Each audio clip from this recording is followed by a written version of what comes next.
안 됩니다. 제가 의사입니다. 제가 의사입니다. 자, 누구예요? 어디예요? 어디예요? 여기에요. 여긴가요? 네, 선생님 무슨 과시죠? 네, 안과예요. 안과예요. 이게 사실은 저희한테는 좀 유명한 얘기긴 한데 비행기 같은 데서 갑자기 응급 상황이 뭔가 발생을 했어요. 자, 과연 여기 누구 도와줄 사람 없어요? 라고 했을 때 너는 일어설 수 있겠느냐? 치과 의사 또는 구강암암외과 의사로서 손을 들 수가 있느냐? 그런 질문들이 사실 실제로 많이 나오는데 구강암암외과 의사라면 일어설 수 있다. 네, 안녕하세요. 정선비 정한울입니다. 저희들끼리는 이런 얘기가 있어요. 저희들이라면 치과 의사들끼리 어떤 응급 상황, 응급 환자가 발생을 했을 때 과연 손을 들 수 있느냐? 이제 이 질문이 사실은 굉장히 유명하고도 치과 의사람 한 번씩 겪는 질문이라고 생각을 해요. 일반적으로 아마들 생각하시기에는 치과 의사라면 손을 못 들 것이다 라고 생각을 먼저 당연히 하실 것 같아요. 어떤 분이 갑자기 사랑니를 잡고 쓰러진다. 아이고 그럼 제가 갈 수 있겠죠.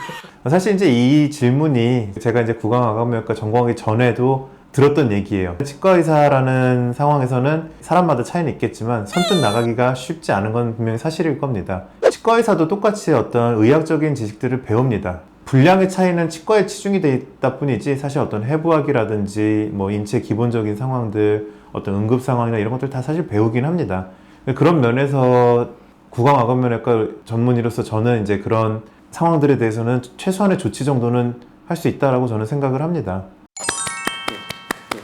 제가 아마 3년차 수련의 때였어요. 3년차라고 하면 치과대학을 졸업을 하고 구강암암외과라고 하는 특수 분야를 조금 더 수련을 하기 위한, 그래서 그 시기가 마치면 이제 전문의 시험을 보고 이제 전문의가 되는 상황인데, 어떤 교수님들의 수술을 이제 돕기 위해서 교수님들 오시기 전에 아침 일찍이었어요. 소독하고 마취하고 이제 이런 것들을 같이 준비합니다. 치프 레지던트라고 하는데 옆 수술방에서 굉장히 좀 소란스러웠어요. 그래서 이제 수술할 때 이제 소란스러울 거는 별로 보통 좋은 일은 아니거든요. 뭔가 이제 당황했을 때 그렇게 소란스럽게 되는데, 뭔가 이렇게 정상적인 평소와는 다른 분위기들이 있고, 일단 저희 방 환자를 어느 정도 다 케어를 하고 안전하게 준비가 다 해놓고, 저도 도대체 무슨 일이에요? 하고 이제 복도를 둘러봤어요. 뭐 도움될 게 있는 건가 하고선 가봤더니 전신 마취를 이제 준비를 시작을 했고, 코에다 튜브를 넣어야 되는데 잘 안 들어갔던 거죠.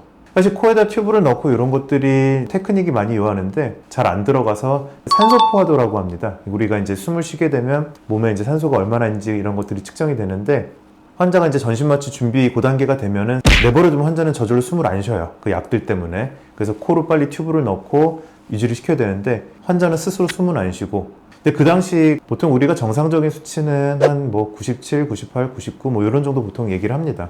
90 정도를 이제 넘어서게 되면 갑자기 확 떨어지게 되면서 정말 이제 생명이랑 직결되는 그런 상황이 순식간에 옵니다. 이게 떨어지게 되면. 근데 그 환자는 제가 처음 갔을 때도 한 70대 정도였었고, 이거는 응급 상황입니다. 환자의 어떤 기도를 코로 확보가 안 된다면 다른 방법으로 확보를 해줘야 돼요. 그 대표적인 응급 조치법이 기관절개술이라 그래서, 기도라고 하는 숨구멍이 코랑 입 두 가지 갈래로 해서 결국 모여가지고 우리 이제 기관지, 폐로 이렇게 연결이 되는데, 코도 막혀 있고 입도 지금 안 되고 하면은 결국 중간 루트를 확보를 해야 되는 거거든요. 제가 그때 첫 마디를 꺼냈어요. 지금 해야 되지 않을까요?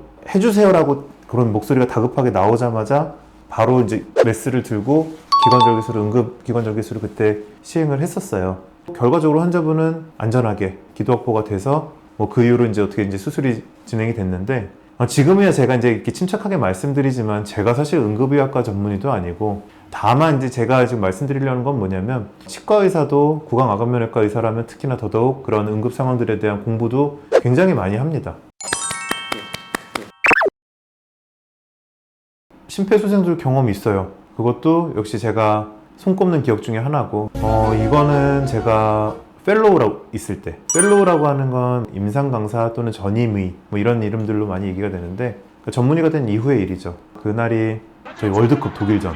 갑자기 병원에 벨이 울렸어요. 제가 이제 담당하고 있었던 환자분이 피를 흘리면서 바닥에 쓰러져 계시는데 숨을 안 쉬어요. 심장도 안 뛰어요. 카디악 어레스트라고 합니다. 그러니까 심정지 상황인 거죠. 쓰러져 계셔서 심폐소생술을 저랑 거기 있던 저희 팀원들이랑 동료들이랑 같이 첫 사이클 만에 이제 정말 운 좋게도 심장 박동이 다시 돌아오는 게 회복이 돼가지고 일단 다시 심장은 돌아왔고, 근데 역시 호흡이 안 되게 여기 기도가 막혀 있는 상황도 같이 있었던 분이에요. 그분도 여기가 구강암 때문에 목이 다 이제 쪼여 있는 분이라 역시 응급 기관절개술이 필요했던 또 케이스였고, 그래서 심폐소생술과 함께 기관절기술을 해서 호흡 확보를 하고 그랬던 케이스가 기억이 납니다.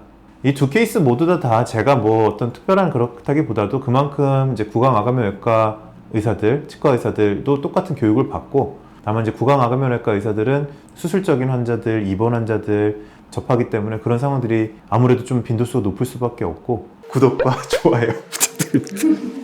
제가 예전에 겪었던 뭐 기억나는 에피소드 중에 약간 응급에 관련된 상황들 이제 두 가지로 오늘 말씀드려봤는데, 그 치과 의사라고 해서 이제 어떤 응급 상황 이런 것들에 대해서 잘 모르거나 아니면 어떤 경험이 없지 않을까, 이제 대부분 그렇게 생각하실 거라고 생각이 듭니다. 그렇지만 저의 케이스를 봐서도 그렇고 치과 의사, 구강암외과 의사 이런 경험들이 있는 사람들 있기 때문에 뭐 꼭 그런 것만은 아니다라는 것도 말씀을 드리고 싶습니다.